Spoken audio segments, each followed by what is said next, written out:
අපි බලමු මේ වගේ data list එකකට data entry කිරීම පාසු කිරීම සඳහා data entry form එකක් සකස් කරගන්න. මේ data entry form එක මේ අපිට දැනට මේ ribbon එකේ කොතනවත් පේන්න නැහැ.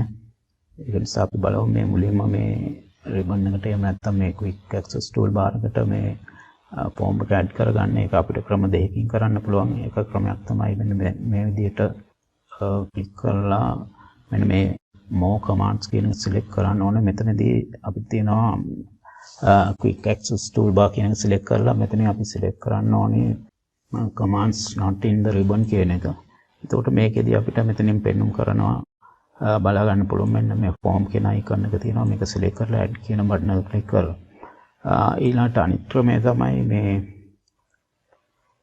file එකේ options වලට ඇවිල්ලා ඒකිනුත් අපිට පුළුවන් මෙන්න මේ quick access toolbar කියන එකට ඇවිල්ලා මෙතනින් commands not in the ribbon කියන select කරලා මේකෙන් form කියන එක select add කරගන්න එක.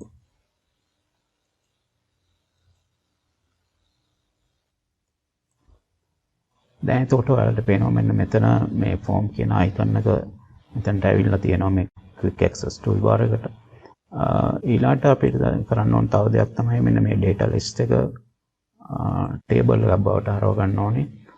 ඒක සඳහා අපිට පුළුවන් මෙතන මේ format as table කියන එකෙන් අපි මේ කැමති format එකක් select කරගන්න පුළුවන්. මේ වගේ එකක් අපි select කරමු දැනට. right ඊට පස්සේ මේ table එකේ area එක මොකක්ද කියලා අහනවා. මේ headers තියෙනවා. අපි මේක okay කරමු. ඊළඟට මේ data list එකේ කොතන හරි mouse click කරලා අපිට පුළුවන් මෙන්න මේ form කියන icon එක click කරලා data enter කිරීම සඳහා මේ වගේ form එකක් ලබා ගන්න. දැන් මේක මේ භාවිත කරලා අපිට පුළුවන් මේ data list එකට අලුතෙන් records add කරන්න, එහෙම නැත්නම් delete කරන්න,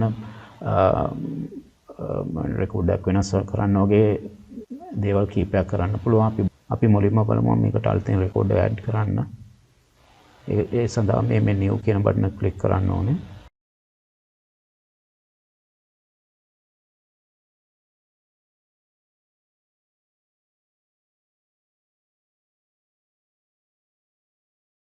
දැන් මේදී හැම field එකේදීම data enter කරලා tab key එක press කරලා තමයි අපි ඊළඟ field එකට එන්න ඕනේ. ඊළඟට අන්තිම field එකට ආවට පස්සේ data enter කරලා enter key එක press කරලා පුළුවන් මේක අපේ list එකට මේ විදිහට ගන්න. දැන් මේ තියෙන ඉස්සෙල්ලා විදිහට අර form එක භාවිත කරලා enter කරපු records කීපයක්. දැන් මේ form එක භාවිත කරලා අපිට පුළුවන් මේ data list එකේ තියෙන records හොයන්න, ඒවා edit කරන්න, එහෙම නැත්නම් delete කරන්න, නැත්නම් යම් කිසි කොන්දේසියක් අනුව records මොනවද කියලා බලන්න වගේ දේවල් කරන්න. අපි මුලින්ම බලමු අපිට අදාළ record එකක් අපි හොයාගන්නේ කොහොමද කියලා. උදාහරණයක් විදිහට අපි කියමු අපිට අවශ්‍ය වෙනවා 44 කියන registration number එක තියෙන කෙනාගේ විස්තර බලා ගන්න. එහෙනම් අපිට පුළුවන් මෙතනදී මේ criteria කියන බටන් එක ක්ලික් කරන්න. ඊට පස්සේ අපේ criteria එක තමයි registration number එක 44 කියන එක. මේක ක්ලික් කරලා අපි enter කරොත් මෙන්න මේ විදිහට ඒ අදාළ record එක display වෙනවා. ඊළඟට දැන් මේකේ අපිට අවශ්‍ය නම් මේකේ යම් කිසි වෙනසක් කරන්න අපිට පුළුවන් මේ අපි තුන් මෙයාගේ course fee එක 1000 මෙයා දීලා තියෙන්නේ 500යි කියලා. අපි මේ විදිහට 500 කියලා වෙනස් කරලා අපිට පුළුවන් මේක enter කරන්න. දැන් බලන්න මේ record එකේදී මෙන්න මෙතන මේක වෙනස් වෙලා තියෙනවා 500කින්. ඊළඟට අපිට අවශ්‍ය නම් අනවශ්‍ය record එක මේ විදිහට select කරගෙන මේ form එක භාවිත කරලා delete කරන්න පුළුවන්.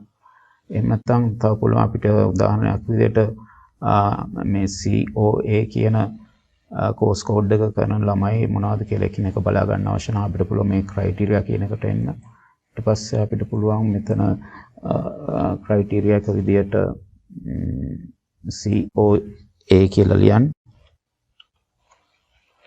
ඊළඟට අපිට පුළුවන් මේ find previous or find next කියන buttons click කරලා මේ COA කියන course එක කරන ළමයි කවුද කියලා බලා ගන්න.